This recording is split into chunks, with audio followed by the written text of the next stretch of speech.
There has been a mixed reaction to the news that Steven Gerrard will be the next manager of Glasgow Rangers, but no one can deny that it has brought great exposure and a newfound foreign interest in the Scottish Premiership. English players are notoriously poor travellers. Very few of them try their hands overseas, and even fewer succeed. But that isn't really the case when it comes to managers right now, and we could come to make a part 2 or even 3 to this video. Of course, Scotland isn't really abroad, and all of the managers that feature in this 7 are in much more far-flung locations than Glasgow. Here are our 7 English managers working abroad. Stuart Baxter, the South African national team. We kickstart this 7 with Wolverhampton-born head coach Stuart Baxter, who is currently in his 2nd stint in charge of the South African national team. Even in his playing days, Baxter wasn't afraid of setting sail and leaving Blighty behind. His club career took him from Australia to the USA via Sweden. His managerial career has been even more varied, covering 8 countries and 3 continents. He took charge of the South African national team for the first time in 2004, after a couple of years as the head coach of England's under-19 side. He reassumed the role in May 2017 and has so far enjoyed mixed fortunes. He oversaw the nation's dismal failure to qualify for the 2018 World Cup, but also guided them to success in the Four Nations tournament. Steve Coppell, Jamshedpur FC.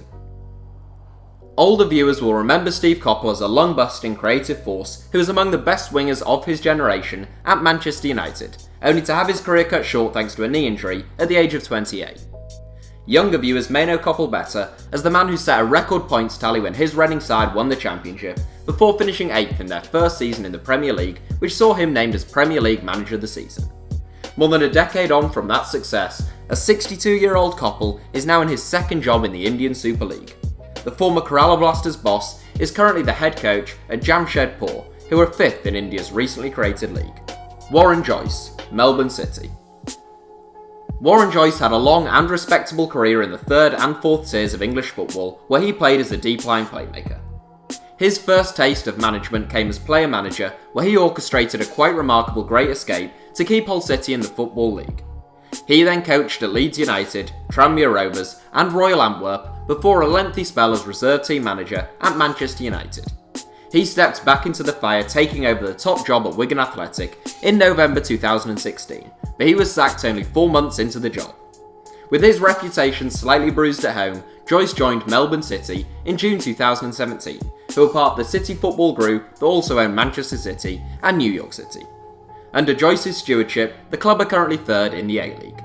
Stephen Constantine, the Indian national team. Part of a growing number of English managers currently plying their trade in India, such as Dave Booth and John Gregory, Stephen Constantine was very much a trendsetter.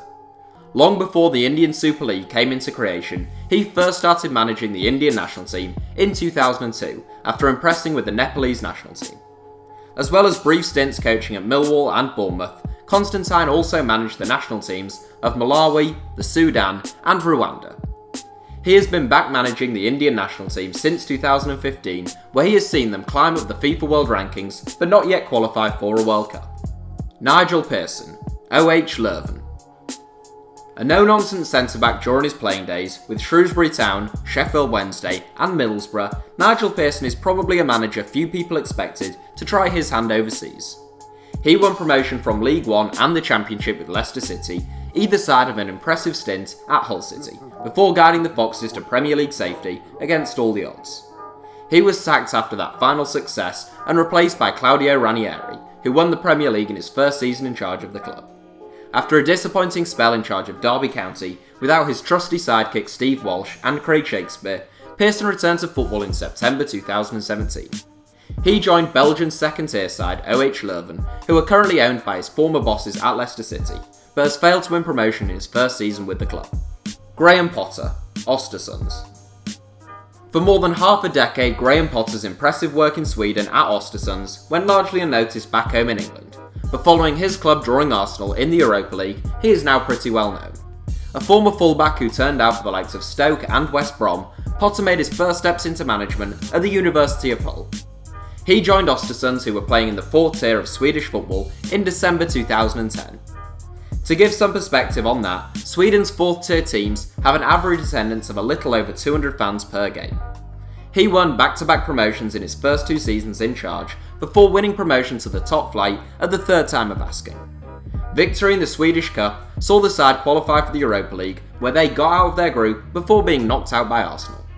Anthony Hudson, Colorado Rapids. A man who has recently been linked with the vacant managerial position at Sunderland, Anthony Hudson's reputation in the game has been rising gradually over the last few years. Although he was born in the United States, Hudson grew up in England and was raised by English parents. Following an unremarkable playing career, he first began managing Real Maryland in the US.